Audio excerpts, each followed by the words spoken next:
Hello guys, my name is Amit Kumar. आप सभी का स्वागत है फिर से हमारे चैनल नॉलेज बाय जी पर। आज मैं आपके लिए एक नई वीडियो लेकर आया हूं जिसमें हम समझेंगे एक इम्पोर्टेंट मैक्सिम को जो इम्पोर्टेंट है लॉ के रिगार्डिंग। तो गाइस, बिना किसी देरी के चलते हैं स्लाइड पर, समझते हैं आज की मैक्सिम को डिटेल में। हमारी आज की मैक्सिम है एमिकस क्यूरिया। इसका क्या मतलब होता है कि जब कोर्ट के द्वारा किसी केस के डिसीजन में प्रॉब्लम आती है तो कोर्ट जो है वो डिसाइड करती है एक ऐसे पर्सन या ऑर्गेनाइजेशन को जो कि उनको इन्फॉर्मेशन दे सके और कोर्ट का डिसीजन पूरा किया जा सके। तो उसके लिए हम एमिकियस क्यूरियस जो मैक्सिम है इसको यूज़ करते हैं। समझते हैं पॉइंट में क्या होता है ये। पहला पॉइंट क्या है, अदालत का एक दोस्त या बार का सदस्य है जिसे अदालत की सहायता के लिए नियुक्त किया जाता है, उसे हम कहते हैं एमिकस क्यूरियस। इंग्लिश में समझते हैं। A friend of the court, एक कोर्ट का फ्रेंड माना जाता है, या member of the bar who is appointed to assist the court, court के द्वारा उसे असिस्ट किया जाता है। सेकंड पॉइंट क्या है कि इसका ओरिजिन हुआ है लैटिन से, मतलब यह लैटिन टर्म है। नेक्स्ट पॉइंट क्या है, स्टार्टिंग इन 9th सेंचुरी। इसकी जो एमिकस क्यूरियस है इसकी स्टार्टिंग 9th सेंचुरी से हो गई थी।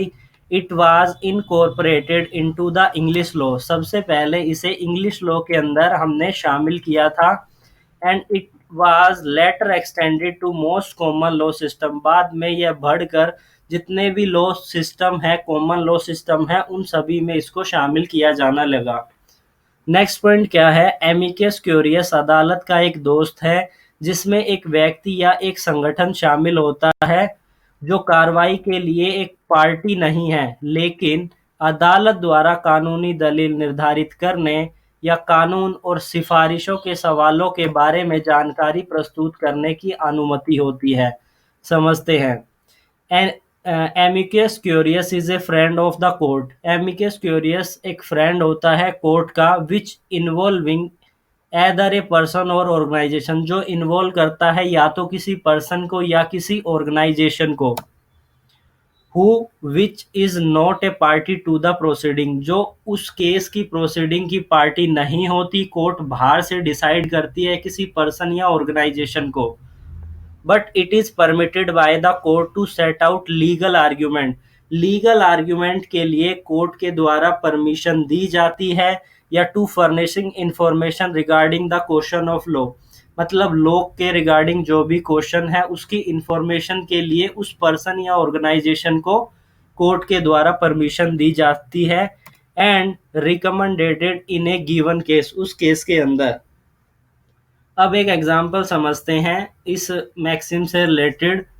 For example, Sohan is not a party to an action, कि सोहन उस केस की पार्टी नहीं है, but he has a strong interest in this matter.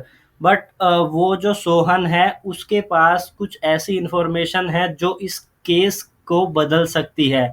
Will petition in the court for the permission to submit a behalf in the action brief in the action with the intent to influence the court decision, तो court उसको permit करती है ताकि वो information दे और court का decision लिया जा सके। Such brief are called the amicus brief, इसी को हम एमिकस ब्रीफ कहते हैं। नेक्स्ट पॉइंट क्या आता है, amicus curiae is someone who is not a party to the litigation, मतलब कि जो भी एमिकस क्यूरियस जब लगाते हैं तो उसमें जो केस के अंदर जो पर्सन होते हैं उनको डिसाइड नहीं किया जाता, बाहर की पार्टी को इस केस में कोर्ट के द्वारा अलाउ किया जाता है ताकि वो इंफॉर्मेशन दे सकें। But who believe that the court decision में अफेक्ट इट्स इंटरेस्ट, उनको यह विश्वास होता है कि उनकी इंफॉर्मेशन के द्वारा केस को कोई नया इफेक्ट दिया जा सकता है डिसीजन को लेकर। अब एक केस लो देख लेते हैं, रामेश्वरी देवी वर्सेस निर्मल देवी का। इसमें क्या हुआ था, the Supreme Court while looking to the importance of the matter in the case, की वो देख रही थी केस के अंदर कुछ इम्पोर्टेंस को, has request doctor Arun Mohan, उन्होंने अरुण मोहर को रिक्वेस्ट की a distinguished senior advocate to assist this court as a amicus curiae, कि उन्होंने डॉक्टर अरुण मोहन को एमिकस क्यूरिया के द्वारा मैक्सिम को यूज करते हुए उसको यह परमिशन दे दी कि आप कुछ इंफॉर्मेशन दे ताकि कोर्ट का डिसीजन लिया जा सके। तो thank you very much guys, आज की वीडियो में इतना ही। जल्दी ही मैं आपके लिए एक न्यू वीडियो लेकर आऊँगा जिसमें हम समझेंगे एक नई मैक्सिम को। तो गाइस, अगर आपको यह वीडियो अच्छी लगी हो तो प्लीज़ इसे लाइक कर दीजिए, शेयर कर दीजिए, सब्सक्राइब कीजिए और बेल आइकन को ज़रूर दबाइए ताकि आप मेरी आने वाली नोटिफिकेशन से अपडेटेड रहे। जल्दी ही मिलेंगे एक न्यू लेक्चर में।